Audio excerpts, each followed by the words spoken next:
Boa noite, pessoal. Meu nome é Patrícia. Estou aqui para mostrar para vocês o desenho da qualidade. Bom, nosso cliente entra com uma necessidade. Aonde? Dentro do nosso processo. O nosso processo é onde nós realizamos o nosso produto. A norma entende que um produto pode ser um produto propriamente dito ou um serviço, ou o conjunto do produto e do serviço.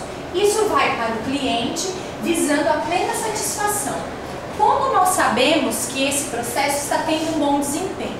Para isso, nós utilizamos a medição, que nós podemos fazer isso através de indicadores, a análise e também propor melhorias. Essas melhorias, quem é responsável por essas melhorias, por propor essas melhorias? A responsabilidade é da alta direção. Isso, a alta direção vai gerir os recursos humanos e materiais que vão voltar para o nosso processo e explodir na melhoria contínua. Esse é o desenho da qualidade. Obrigada.